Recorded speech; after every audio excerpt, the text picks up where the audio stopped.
तो चलिए आज बात करते हैं अनुच्छेद 370 की। देखिए, ये सिर्फ संविधान का एक आर्टिकल नहीं है, बल्कि इसके पीछे एक बहुत ही जटिल, बहुत ही भावनात्मक और एक ऐतिहासिक कहानी छिपी है। आइए इस कहानी के हर पहलू को एक एक करके समझते हैं। 5 अगस्त 2019 ये वो तारीख है जिसने जम्मू और कश्मीर की पिछले 70 साल की पूरी संवैधानिक पहचान को एक झटके में बदल दिया। लेकिन सवाल ये है कि आखिर कश्मीर को ये विशेष दर्जा मिला ही क्यों, और अगर इसे हटाना था तो इसे इतना मुश्किल क्यों माना जाता था?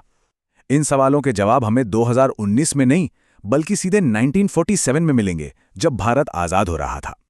जब अंग्रेज भारत छोड़कर गए तो जो भारत हमारे सामने था वो एक देश कम और 565 से ज्यादा रियासतों का एक बिखरा हुआ नक्शा ज्यादा था।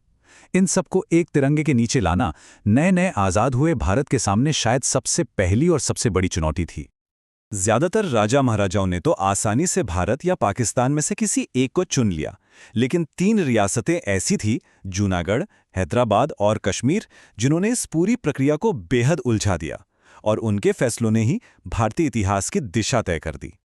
और यहीं से कहानी बहुत दिलचस्प हो जाती है। अब देखिए, जूनागढ़ और हैदराबाद में शासक मुस्लिम थे, लेकिन ज्यादातर आबादी हिंदू थी।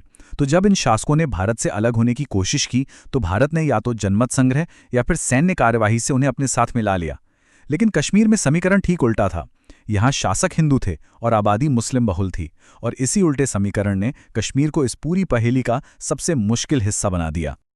कश्मीर के महाराजा हरि सिंह एक बहुत ही मुश्किल स्थिति में फंस गए थे। वो ना तो अपनी मुस्लिम बहुल आबादी के साथ पाकिस्तान जाना चाहते थे और ना ही अपनी सत्ता को पूरी तरह से छोड़कर भारत में शामिल होना चाहते थे। तो उन्होंने एक तीसरा रास्ता चुना, आज़ाद रहने का।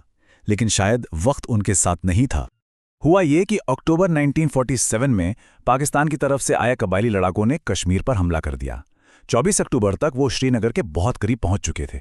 अब अपनी रियासत को बचाने के लिए महाराजा हरि सिंह के पास एक ही रास्ता था, भारत से मदद मांगना। भारत मदद के लिए तैयार था, लेकिन एक शर्त पर कि कश्मीर को भारत में विलय करना होगा।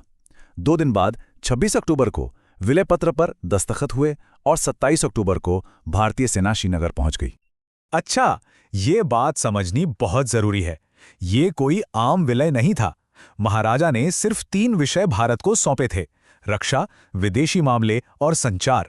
बाकी सभी मामलों पर कश्मीर को अपना शासन खुद चलाना था। वो स्वायत्त रहने वाला था।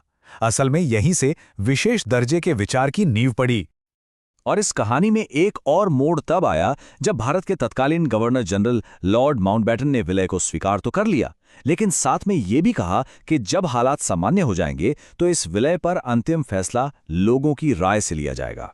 ये जनमत संग्रह का वादा आने वाले कई दशकों तक विवाद की एक बड़ी वजह बना रहा। अब सवाल यह था कि विलय की इन अनोखी शर्तों को कानूनी और संवैधानिक रूप कैसे दिया जाए। इसका जवाब मिला भारतीय संविधान के एक बहुत ही खास प्रावधान के रूप में, और वो प्रावधान था अनुच्छेद 370। इसे संविधान में एक अस्थायी यानी कि टेम्पररी प्रोविजन के तौर पर जोड़ा गया था। लेकिन इस अस्थायी शब्द का असली मतलब क्या था, इस पर हमेशा बहस होती रही। क्या ये तब तक के लिए था जब तक जनमत संग्रह ना हो जाए, या ये भारत के साथ कश्मीर के रिश्ते को परिभाषित करने का एक तरीका था? फिर 1954 में एक और चीज जुड़ी, अनुच्छेद 35A। इसने इस विशेष दर्जे को और भी ज्यादा मजबूत कर दिया। इसने राज्य की विधानसभा को यह अधिकार दिया कि वो तय करे कि कश्मीर का स्थायी निवासी कौन होगा, और सिर्फ उन्हीं स्थायी निवासियों को वहां जमीन खरीदने और सरकारी नौकरी पाने का हक था। मकसद तो राज्य की डेमोग्राफी को बचाना था, लेकिन इसके आलोचक हमेशा कहते रहे कि ये बाकी भारतीयों के साथ भेदभाव है। तो दशकों तक अनुच्छेद 370 एक ऐसी संवैधानिक गुत्थी बना रहा जिसे सुलझाना लगभग नामुमकिन लगता था। क्यों? क्योंकि इसे हटाने की एक शर्त थी, कश्मीर की संविधान सभा की सिफारिश। लेकिन वो संविधान सभा तो 1957 में ही भंग हो चुकी थी। तो फिर इसे हटाया कैसे गया? इसका हल एक बहुत ही असाधारण कानूनी प्रक्रिया से निकाला गया। देखिए, हुआ क्या। उस समय जम्मू कश्मीर में राष्ट्रपति शासन लगा हुआ था, मतलब राज्य की विधानसभा की सारी शक्तियां भारत की संसद के पास थीं। फिर एक राष्ट्रपति आदेश के जरिए संविधान की व्याख्या करने वाले आर्टिकल में एक छोटा सा बदलाव किया गया। इसमें कहा गया कि जहां भी संविधान सभा लिखा है उसे अब विधानसभा पढ़ा जाए। तो अब संसद ही राज्य की विधानसभा की भूमिका में थी। इसलिए संसद ने ही अनुच्छेद 370 को हटाने की सिफारिश कर दी और इसी सिफारिश के आधार पर राष्ट्रपति ने अंतिम आदेश जारी करके अनुच्छेद 370 को बेअसर कर दिया।